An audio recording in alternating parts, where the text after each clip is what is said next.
बिस्मिल्लाहिर्रहमानिर्रहीम। स्टार्ट करते हैं अपना next chapter, that one is motion and force. अगर हम मोशन की बात करें तो हमारी यूनिवर्स के अंदर हर चीज़ क्या है, मोशन के अंदर है।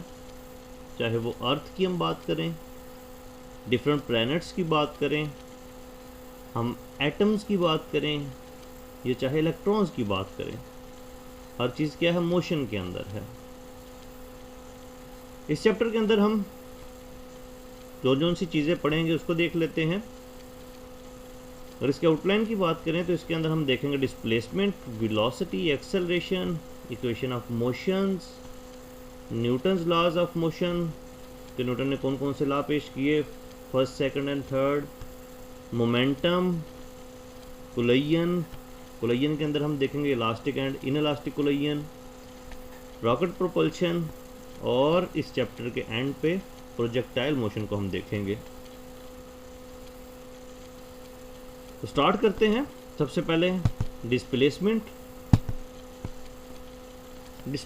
क्या होता है, इसको समझने से पहले हम एक एग्जांपल लेते हैं। सपोज ये आपके पास एक ब्लॉक है, इस पर आपने क्या किया, एक फोर्स लगाई है। फोर्स लगाने से ये ब्लॉक इस तरफ मूव किया है 2 मीटर।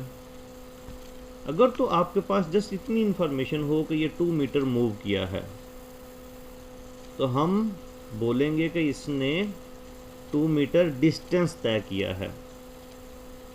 और अगर हमें इसकी डायरेक्शन मालूम हो, इसने 2 मीटर ईस्ट, वेस्ट, नॉर्थ और साउथ की तरफ किया है, तो इसी को हम बोलेंगे कि इस ब्लॉक ने डिस्प्लेसमेंट तय किया है। तो यहाँ से हमें एक चीज़ पता चली कि डिस्टेंस जो होता है उसके अंदर सिर्फ आपके पास क्या होगा, मैग्नीट्यूड, जिस तरह ये 2 मीटर दी गई है। और इसी के साथ जब हमें डायरेक्शन मालूम हो जाए कि इस डायरेक्शन के अंदर इस ब्लॉक ने इतना डिस्टेंस तय किया है, तो उसको हम फिर क्या बोलेंगे, डिस्प्लेसमेंट। इसी तरह सपोज करें ये आपके पास एक कर्व्ड पाथ है, ये वाला, हम इसका डिस्टेंस फाइंड करना चाह रहे हैं। तो हम 2 डायमेंशनल रेक्टेंगुलर कोऑर्डिनेट सिस्टम लेते हैं। ये एक्स एक्सिस है और ये क्या है, वाई एक्सिस है। अगर हम ये कहें ये हमारे पास सपोज ए पॉइंट है, ये बी पॉइंट है, तो हम 2 पोजीशन वेक्टर लेते हैं r1, सेम ओरिजिन से, ये r1 है आपके पास, ये इस पॉइंट पर आके मिल रहा है, और दूसरा r2 इस पॉइंट पर आके मिल रहा है। तो हम डिस्प्लेसमेंट फाइंड करना चाह रहे हैं, तो ये डिस्प्लेसमेंट हम इसका एरो ड्रॉ कर देते हैं। तो अब यहाँ पर हम लगाएंगे head to tail rule. Head to tail rule हमने लास्ट चैप्टर के अंदर भी देखा था कि उसके कैसे आपने ड्रॉ करना है कि सेकंड वेक्टर की टेल फर्स्ट वेक्टर के हेड से मिले, और जब हम रिजल्टेंट ड्रॉ करेंगे तो रिजल्टेंट की टेल फर्स्ट वेक्टर की टेल से मिले, और लास्ट वेक्टर के हेड से उसका हेड मिले। तो इसके अंदर ये देखें, ये आपके पास r1 फर्स्ट वेक्टर है, और ये d सेकंड वेक्टर है, और ये r2 आपके पास जो पोजीशन वेक्टर, ये क्या है, रिजल्टेंट का काम दे रहा है। तो इसकी इक्वेशन हम लिख सकते हैं r2 is equal to r1 plus D, जिससे हमने वहाँ पर पढ़ा था a plus b is equal to r। तो यहाँ पर r1 plus D is equal to r2, और यहाँ से अगर हम डिस्प्लेसमेंट निकालना चाह रहे हैं तो ये आपके पास आ जाएगा d is equal to r2 minus r1। तो यहाँ से हमें एक ये चीज़ क्लियर होगी कि डिस्टेंस क्या है, एक स्केलर क्वांटिटी है, और डिस्प्लेसमेंट क्या है, एक वेक्टर क्वांटिटी है। स्केलर क्वांटिटी के अंदर सिर्फ मैग्नीट्यूड होती है, जबकि डिस्प्लेसमेंट के अंदर मैग्नीट्यूड और डायरेक्शन दोनों चीज़ें होती हैं। तो अगर हम इसकी डेफिनेशन करेंगे तो हम कहेंगे the change in position of body from its initial position to final position is called displacement. अगर हम बात करें इसके यूनिट की, तो यूनिट इसका होता है मीटर, और डायमेंशन क्या होगी, स्क्वायर ब्रैकेट्स के अंदर L। अब हम बात करते हैं वेलोसिटी की। वेलोसिटी के अंदर हम स्पीड को भी देखेंगे, स्पीड क्या है, तो सेम इसी के अंदर भी सेम कॉन्सेप्ट है। वेलोसिटी एक वेक्टर क्वांटिटी है, और वेक्टर के अंदर हमें पता है मैग्नीट्यूड और डायरेक्शन दोनों मौजूद होते हैं। और अगर हमारे पास डायरेक्शन मौजूद नहीं है, हम कहते हैं जी सपोज कोई गाड़ी 2 किलोमीटर पर आवर की स्पीड से चल रही है और हमें डायरेक्शन नहीं पता, तो हम वो क्या होगी, उसकी स्पीड होगी। और अगर हमें डायरेक्शन मालूम हो जाए तो फिर हम उसको क्या बोलेंगे, वेलोसिटी। तो इसकी जब हम डेफिनेशन करेंगे, the time rate of change of displacement of a body is called velocity. ये हमारे पास फार्मूला आ जाएगा, v is equal to D over T. Unit की बात करेंगे तो मीटर पर सेकंड, और डायमेंशन जब हम लिखेंगे मीटर के लिए कैपिटल L और सेकंड के लिए कैपिटल T, तो जब इसको ऊपर लिखेंगे तो ये हो जाएगा T इनवर्स। तो स्क्वायर ब्रैकेट्स के अंदर हमारे पास आ गया LT इनवर्स। अब हम बात करते हैं एवरेज वेलोसिटी की, कि एवरेज वेलोसिटी क्या है और इसकी लिमिटेशंस क्या हैं। फार्मूला इसका आपके पास होगा delta V average is equal to delta D over delta T, और ये डेल्टा क्या होता है, डेल्टा चेंज होगा।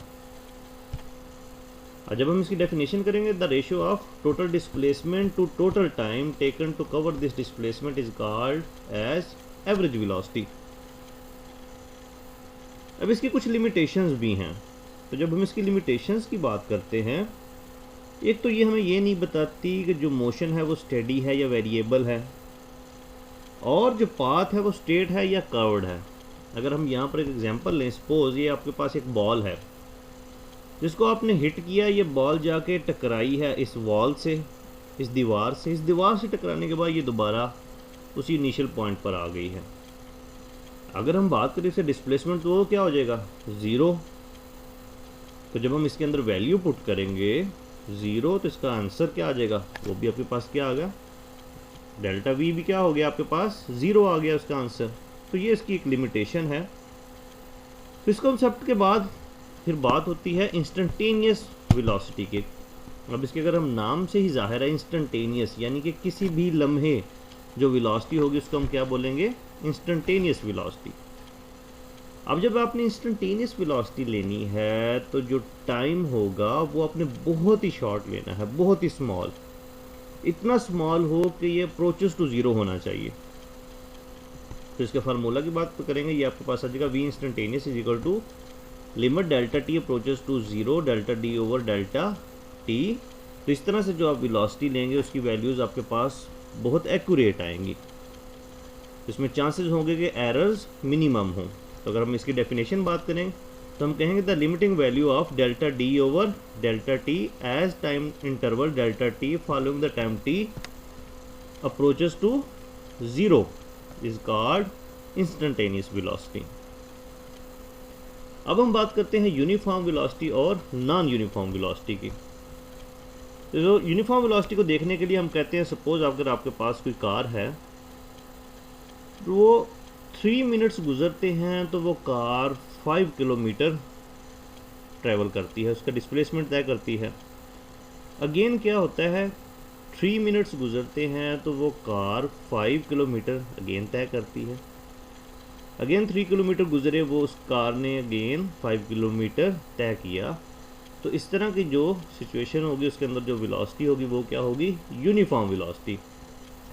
उसको हम लिख सकते हैं, if a body covers equal displacement in equal intervals of time.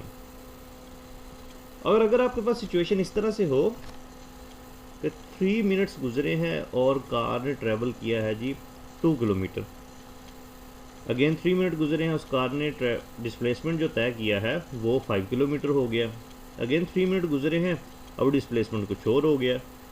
तो इस सूरत में जो वेलोसिटी होगी उसको हम बोलेंगे नॉन यूनिफॉर्म वेलोसिटी। और हम इसको लिख सकते हैं, if body covers unequal displacements in equal intervals of time. और अगर आपसे कंडीशन पूछ ली जाए कि क्या कंडीशन होती है यूनिफॉर्म वेलोसिटी के लिए, तो if average and instantaneous velocity of a body are equal, कि अगर एवरेज और इंस्टेंटेनियस वेलोसिटी किसी भी बॉडी की इक्वल होंगी तो उस सूरत में ये क्या होगी, ये कंडीशन कराएगी किसके लिए, यूनिफॉर्म वेलोसिटी की। और हम इसको ऐसे भी कह सकते हैं, instantaneous velocity does not change. तो ये भी क्या है, कंडीशन है किसके लिए, यूनिफॉर्म वेलोसिटी के लिए।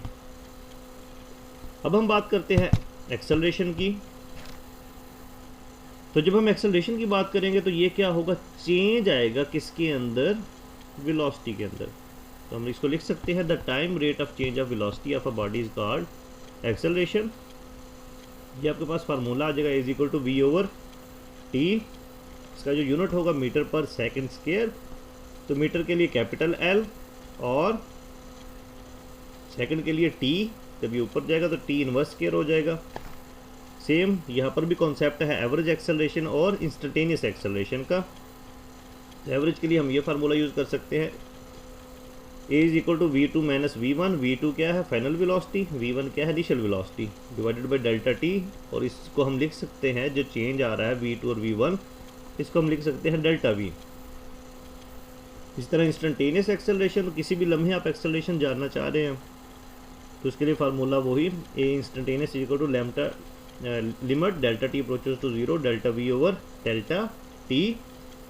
और अगर हम बात करें पॉजिटिव एक्सेलरेशन और नेगेटिव एक्सेलरेशन की, ये कब पॉजिटिव एक्सेलरेशन होता है और कब नेगेटिव एक्सेलरेशन होता है, तो अगर हम सपोज कार की एग्जांपल ही लें तो अगर तो उसकी वेलोसिटी क्या हो रही है, इंक्रीज़ हो रही है, तो हम बोलेंगे जो आपके पास एक्सेलरेशन वो क्या है, पॉजिटिव है। और अगर उसकी वेलोसिटी डिक्रीज़ हो रही है तो उसको हम क्या बोलेंगे, उसका एक्सेलरेशन क्या है, नेगेटिव एक्सेलरेशन है। इसको रिटार्डेशन भी समटाइम बोला जाता है, इसको डिसेलरेशन भी बोला जाता है। तो यहाँ पर अगर आपसे कंडीशन पूछ ली जाए यूनिफॉर्म एक्सेलरेशन के लिए तो इसकी कंडीशन होगी एवरेज और इंस्टेंटेनियस एक्सेलरेशन क्या होने चाहिए, इक्वल होने चाहिए। ये इक्वल होंगे तो ये कंडीशन होगी किसके लिए, यूनिफॉर्म एक्सेलरेशन के लिए। तो आज के लेक्चर के अंदर हमने देखा कि चैप्टर नंबर 3 की आउटलाइन क्या है, डिस्प्लेसमेंट और डिस्टेंस में क्या फ़र्क है, वेलोसिटी और स्पीड में क्या फ़र्क है, और वेलोसिटी किस तरह की आपके पास हो सकती है, average velocity, instantaneous velocity, uniform और नॉन यूनिफॉर्म वेलोसिटी क्या है, और कंडीशन क्या होती है यूनिफॉर्म वेलोसिटी के लिए। और फिर हमने बात की एक्सेलरेशन की। एक्सेलरेशन के अंदर हमने देखा एवरेज एक्सेलरेशन, इंस्टेंटेनियस एक्सेलरेशन, और एक्सेलरेशन कब पॉजिटिव होगा कब नेगेटिव होगा। शुक्रिया।